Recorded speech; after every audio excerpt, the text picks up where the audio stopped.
ये happy home multi channel का प्रसारण है सीधे आपके सामने।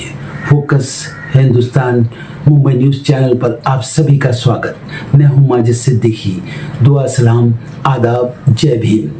हक और हकीकत को बताने वाले खामोश बैठे हैं, सच बोलने वाले पर इल्ज़ाम। आने वाला वक्त ही बताएगा। वीडियो को आखिर तक देखिए। सबसे पहले फोकस हिंदुस्तान को सब्सक्राइब करें, लाइक करें, शेयर करें और अपने कमेंट जरूर भेजें। समाज को जगाने के लिए आपकी ज़रूरत है। मैं फिर आऊँगा ताज़ा खबरों को लेकर। माजिद सिद्दीकी, जय हिंद।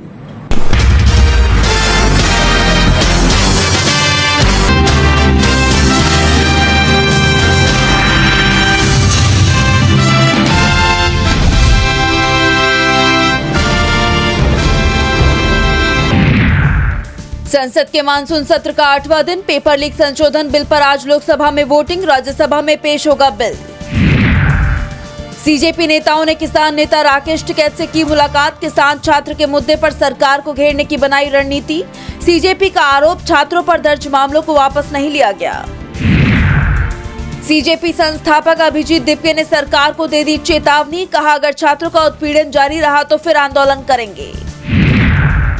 मध्य प्रदेश के भोजशाला मामले में सुप्रीम कोर्ट में सुनवाई। कोर्ट ने मुस्लिम पक्ष की याचिका को किया है स्वीकार। याचिकाकर्ताओं का आरोप, मध्य प्रदेश सरकार द्वारा दिया गया वैकल्पिक स्थल भोजशाला परिसर से बहुत दूर। छत्तीसगढ़ कांग्रेस की अहम बैठक। कांग्रेस के सभी वरिष्ठ नेता रहेंगे शामिल। लोकसभा में नेता प्रतिपक्ष राहुल गांधी कर सकते हैं बैठक की अध्यक्षता। तमाम मुद्दों पर होगी चर्चा। कांग्रेस नेता प्रमोद तिवारी का नए शिक्षा मंत्री पर हमला। कहा, प्रहलाद जोशी को डर कि कहीं नई नौकरी छिन न जाए।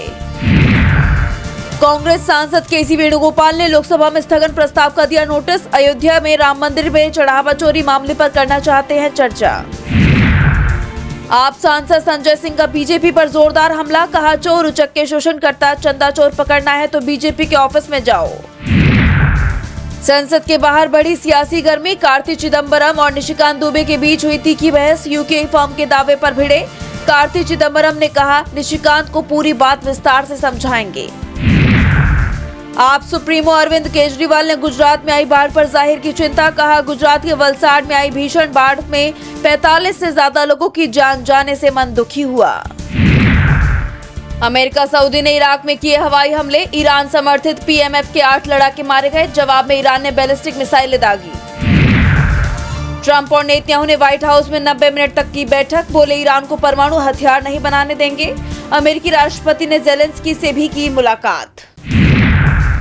हार्वर्ड यूनिवर्सिटी को चीन से मिला $630 मिलियन यानी करीब 6000 करोड़ रुपए का फंड।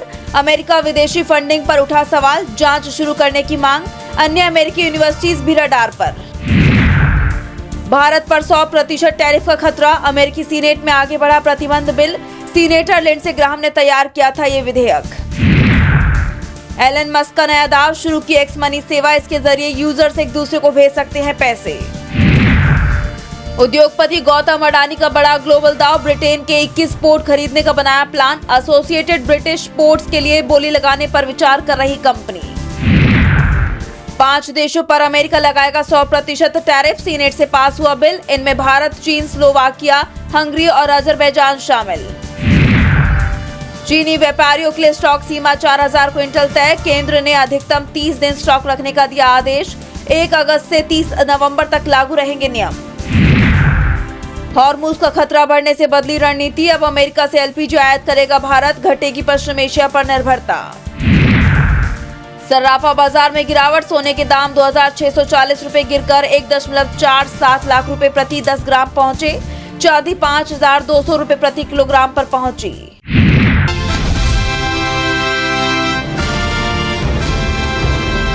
नीट पेपर लीक मामले में मचा बवाल खत्म होता दिखाई दे रहा है तो देश में एक नया मोर्चा खुलता नजर आ रहा है और इस बार निशाने पर केंद्रीय मंत्री नितिन गडकरी हैं। देश में E20 पर बवाल मचा हुआ है और अब ये बवाल लगातार बढ़ता हुआ दिखाई दे रहा है। E20 का मतलब ऐसा पेट्रोल है जिसमें 20% एथेनॉल और 80% पेट्रोल मिलाया जाता है। लोगों का कहना है कि इससे गाड़ियां खराब हो रही हैं, उन्हें परेशानी का सामना करना पड़ रहा है, जिससे लोगों में सरकार के खिलाफ गुस्सा है और अब इसी को लेकर लोग प्रदर्शन करने की तैयारी में हैं। ऐसे में E20 के मुद्दे पर नितिन गडकरी की मुश्किलें बढ़ गई हैं। उनके इस्तीफे की मांग होने लगी है। विपक्ष के साथ साथ कई संगठन भी E20 के खिलाफ खुलकर आवाज उठाने लगे हैं।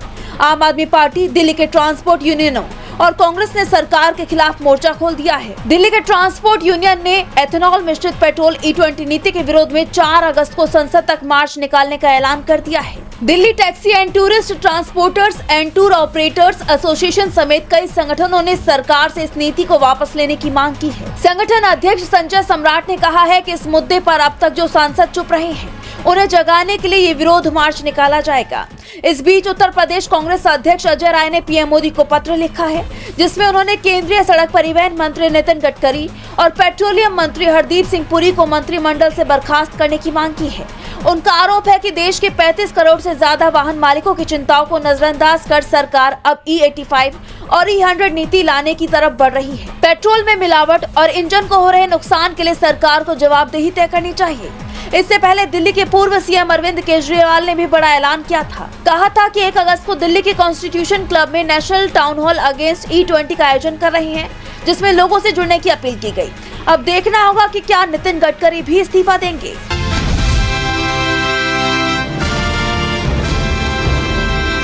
मध्य प्रदेश की राजधानी भोपाल में किसानों का आंदोलन अब अलग अंदाज में नजर आ रहा है। नर्मदापुरम से भोपाल कूच कर रहे किसान मुख्यमंत्री आवास तक पहुंचने की मांग पर अड़े हैं। पुलिस ने किसानों को भोपाल पहुंचने से पहले रोक दिया, जिसके बाद किसानों ने सड़क पर ही डेरा डाल दिया।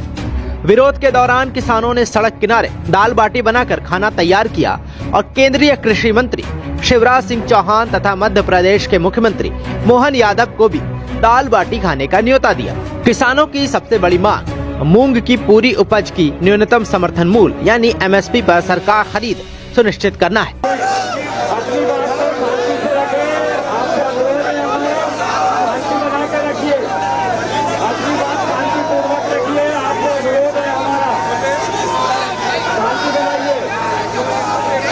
दरअसल मूंग की 100% सरकारी खरीद और अपनी दूसरी मांगों को लेकर किसानों ने नर्मदापुरम से भोपाल की तरफ कूच शुरू किया। इस आंदोलन में कई किसान संगठन शामिल हैं। किसानों का कहना है कि उनकी उपज की पूरी खरीद MSP पर होनी चाहिए, ताकि उन्हें बाजार में कम कीमत पर फसल बेचने के लिए मजबूर न होना पड़े। किसानों का यह आंदोलन अब भोपाल की सीमा तक पहुँच गया है और राजधानी में प्रदर्शन तेज हो गया है। इस मामले में कांग्रेस नेता श्रीनिवास बीवी ने सरकार को घेरते हुए एक्स पर लिखा, मध्य प्रदेश के भोपाल में हजारों किसान अपनी मांगों को लेकर सड़कों पर हैं, लेकिन प्रॉपर्टी डीलर CM लापता हैं। किसानों का कहना है कि वे मुख्यमंत्री मोहन यादव से सीधे मुलाकात करना चाहते हैं और अपनी मांगे सरकार के सामने रखना चाहते हैं। इसी वजह से किसान मुख्यमंत्री आवास की ओर बढ़ना चाह रहे थे, लेकिन पुलिस ने उन्हें भोपाल पहुंचने से पहले ही रोक दिया। किसानों को पहले बथुनी की तरफ रोका गया, इसके बाद होशंगाबाद रोड पर भी पुलिस ने उन्हें आगे बढ़ने से रोक दिया। किसानों के सड़क पर बैठे जाने से इलाके में ट्रैफिक प्रभावित हुआ और जाम की स्थिति भी बनी। मुख्य मांग हमारी यह है कि हमारी जो मूंग की फसल है वह कुल उत्पादकता का 100% खरीदी जावे। दूसरा, ई-टोकन व्यवस्था जो उर्वरक वितरण में इन्होंने लागू की है वो पूरी तरह से बंद की जावे। उस व्यवस्था से किसान समाज बहुत परेशान है। बिना खाद के हमारे किसानों को बोनी करना पड़ रहा है। पुलिस द्वारा रोके जाने के बाद किसानों ने पीछे हटने की बजाय वहीं सड़क पर डेरा डाल दिया। किसानों ने साफ कर दिया कि जब तक उनकी मांगों पर सरकार से ठोस आश्वासन नहीं मिलता, तब तक वे आंदोलन जारी रखेंगे। प्रदर्शन के दौरान किसानों ने सड़क पर ही खाना बनाने का फैसला किया। मौके पर कंडों में बाटियां सेकी गई और दाल तैयार की गई। किसानों का ये तरीका आंदोलन का सबसे चर्चित नजारा बन गया। सड़क पर दाल बाटी बनाते हुए किसानों ने केंद्रीय कृषि मंत्री शिवराज सिंह चौहान और मध्य प्रदेश के मुख्यमंत्री मोहन यादव को भी न्योता दिया। किसानों ने कहा कि सरकार के जिम्मेदार लोग उनके बीच आएं, किसानों के साथ बैठकर खाना खाएं और उनकी समस्या सुने। यानी दाल बाटी के जरिए किसानों ने सरकार तक अपनी मांग पहुंचाने का अलग संदेश दिया है। चलता रहेगा। क्या बोलेंगे? दिल्ली स्टाइल भी आप देखिए मध्य प्रदेश में हालत लगातार हम देख रहे हैं। आज 1 महीने से लगभग हर तहसील आपको बता दें कि किसानों के आंदोलन का मुख्य मुद्दा मूंग की सरकारी खरीद है। किसान चाहते हैं कि उनकी पूरी मूंग की फसल एमएसपी पर खरीदी जाए। किसानों का कहना है कि सिर्फ सीमित मात्रा में सरकारी खरीद होने से बड़ी संख्या में किसान अपने फसल बाजार में बेचने को मजबूर हो सकते हैं, इसलिए वह मूंग की 100% उपज की सरकारी खरीद की मांग कर रहे हैं। इसी मुद्दे को लेकर 19 किसान संगठनों के साथ आंदोलन आगे बढ़ाया गया है। आंदोलन बढ़ने के बीच सरकार की ओर से भी बातचीत और खरीद व्यवस्था को लेकर गतिविधियां सामने आई है। किसानों की मांग मूंग की खरीद के लक्ष्य और एमएसपी पर ज्यादा से ज्यादा उपज खरीदने से जुड़ी है। 29 जुलाई की रिपोर्ट के मुताबिक मध्य प्रदेश के कृषि मंत्री एदन सिंह कसाना ने केंद्रीय कृषि मंत्री शिवराज सिंह चौहान को मूंग खरीद का लक्ष्य बढ़ाकर 8.06 लाख टन करने के लिए पत्र लिखा। इससे संकेत मिलता है कि सरकार भी खरीद के दायरे को बढ़ाने पर विचार कर रही है। तो भोपाल में किसानों का आंदोलन अब सड़क से लेकर सरकार के दरवाजे तक पहुंच गया है। नर्मदापुरम से भोपाल पहुंचे किसान मुख्यमंत्री आवास जाने पर अड़े हैं। पुलिस ने रास्ता रोका तो किसानों ने सड़क पर ही दाल बाटी बनाकर अपना विरोध जारी रखा और मुख्यमंत्री मोहन यादव तथा केंद्रीय कृषि मंत्री शिवराज सिंह चौहान को साथ बैठकर खाना खाने का न्योता दिया। किसानों की सबसे बड़ी मांग मूंग की पूरी उपज की एमएसपी पर सरकारी खरीद है। अब देखना होगा कि सरकार और किसानों के बीच बातचीत से इस आंदोलन का समाधान निकलता है या प्रदर्शन और आगे बढ़ेगा। आप इन तमाम मामलों पर क्या सोचते हैं, हमें कमेंट्स में जरूर बताएं।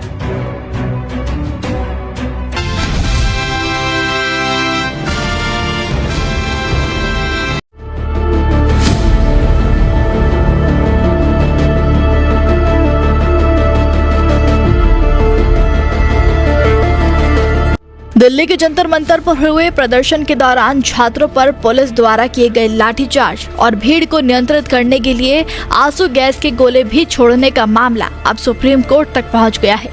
मंगलवार 28 जुलाई को इस मामले की सुप्रीम कोर्ट में सुनवाई हुई। Chief justice of India Suryakant ने कहा कि मामले की जांच होनी चाहिए और जवाबदेही भी तय होनी चाहिए, जिसमें सीजेपी ने अपने आंदोलन से जुड़े मामलों पे सुप्रीम कोर्ट के अंतरिम आदेश पर गंभीर आपत्ति जताई है। संगठन का कहना है कि कोर्ट के आदेश का चौथा निर्देश, जिसमें पहले से दर्ज एफआईआर पर जांच जारी रखने और कार्रवाई आगे बढ़ाने की अनुमति दी गई है, पूरे देश के लिए चिंता का विषय है। चलिए सबसे पहले आपको बता देते हैं कि सुप्रीम कोर्ट के अंतरिम आदेश में क्या कहा गया।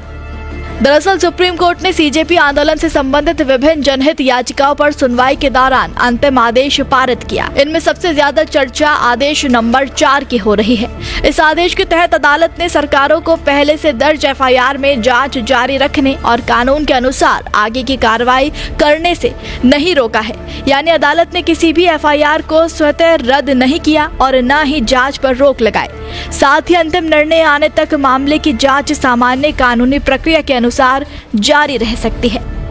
इसी बिंदु पर सीजेपी ने सबसे कड़ी आपत्ति दर्ज कराई। सीजेपी का कहना है कि संगठन ने देशव्यापी आंदोलन केवल इसीलिए वापस लिया था क्योंकि सरकार ने 25 जुलाई को सार्वजनिक रूप से भरोसा दिया था कि प्रदर्शनकारियों के खिलाफ दर्ज एफआईआर वापस ली जाएगी और किसी भी छात्र को निशाना नहीं बनाया जाएगा।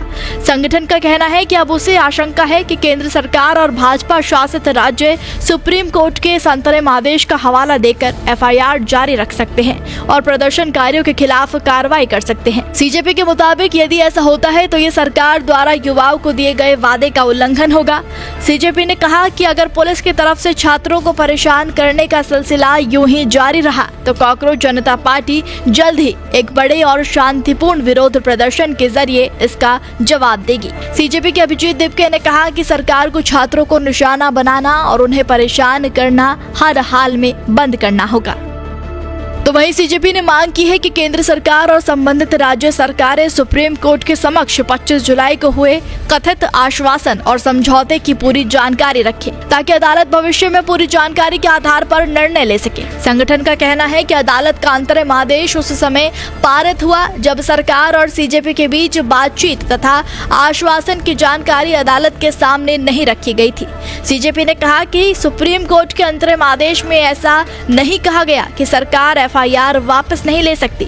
संगठन का दावा है कि एफआईआर वापस लेने या अभियोजन नहीं चलाने का अधिकार अब भी कार्यपालिका के पास है, इसलिए सरकार अदालत के आदेश को एफआईआर जारी रखने का आधार न बनाए। सीजेपी ने उदाहरण देते हुए कहा कि बिहार और असम जैसे राज्यों में भी सरकारें चाहें तो ऐसे मामलों में आगे कार्रवाई न करने का फैसला ले सकती हैं। सीजेपी का कहना है कि सरकार को दिए गए आश्वासन को पूरा करने की समय सीमा आज समाप्त हो रही है।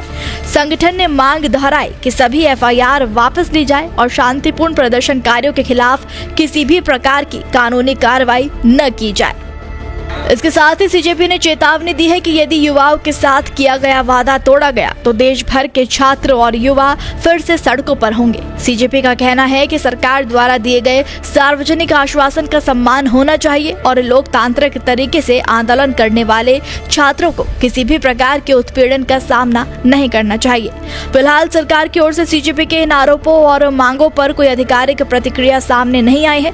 तो वहीं बिहार और महाराष्ट्र के बाद पश्चिम बंगाल सरकार ने भी नीट पेपर लीक के विरोध में प्रदर्शन करने वाले छात्रों के खिलाफ केस वापसी का ऐलान कर दिया है।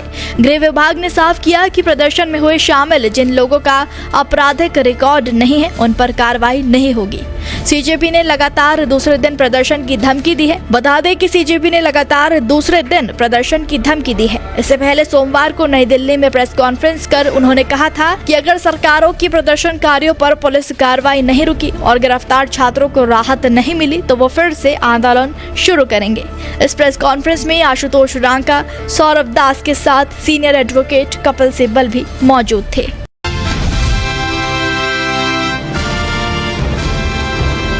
1 अगस्त से देश में कई बदलाव होने जा रहे हैं जो सीधा आम जनता की जेब पर असर डाल सकते हैं। कई नियमों में भी बदलाव होने वाले हैं जो आपकी रोजमर्रा की जिंदगी को प्रभावित कर सकते हैं। इनका सीधा असर आम लोगों की जेब और दैनिक कामकाज पर पड़ सकता है। ऐसे में नए महीने की शुरुआत से पहले इन बदलावों के बारे में जान लेना जरूरी है। 1 अगस्त से होने वाले बदलावों में सबसे पहले एलपीजी के सिलेंडरों के दाम शामिल हैं। 1 अगस्त को घरेलू और कमर्शियल गैस सिलेंडर के नए दाम जारी किए जा सकते हैं जिसका सीधा असर लोगों की रसोई के बजट पर पड़ेगा। वहीं दूसरा, ये आईटीआर भरने का आखिरी मौका है। अब तक आईटीआर न भर पाने वालों के पास ये आखिरी मौका है। तय समय सीमा के बाद रिटर्न भरने पर लेट फीस और ब्याज का सामना करना पड़ सकता है। वहीं तीसरा अहम बदलाव है आरबीआई की एमपीसी बैठक। 1 अगस्त के बाद आरबीआई की मौद्रिक नीति समिति यानी एमपीसी की बैठक होनी है जिसमें रेपो रेट पर फैसला लिया जा सकता है। अगर ब्याज दरों में बदलाव होता है तो इसका असर home loan, car loan, EMI और एफडी की ब्याज दरों पर भी देखने को मिल सकता है। वहीं चौथा, तत्काल टिकट बुकिंग के नियम भी बदल सकते हैं। रेल नियमों में बड़ा बदलाव होने जा रहा है। रेलवे ने तत्काल टिकट बुकिंग को पारदर्शी और फर्जी बुकिंग पर रोक लगाने के लिए नए नियम लागू करने का फैसला किया है। वहीं अगले महीने यानी अगस्त में बैंक की छुट्टियां भी रहने वाली हैं। 1 अगस्त से आरबीआई का नया बैंक हॉलिडे कैलेंडर लागू होगा। स्वतंत्रता दिवस, रक्षाबंधन, जन्माष्टमी, रविवार और दूसरे और चौथे शनिवार समेत कई दिनों तक अलग अलग राज्यों में बैंक बंद रहेंगे। अगर आपको बैंक शाखा में कोई जरूरी काम है तो पहले छुट्टियों की सूचना जरूर देख लें। इन बदलावों से अगर आपकी रूटीन या जेब पर भी असर पड़ता है तो वक्त रहते इन बदलावों के लिए अपनी तैयारी पूरी रखें।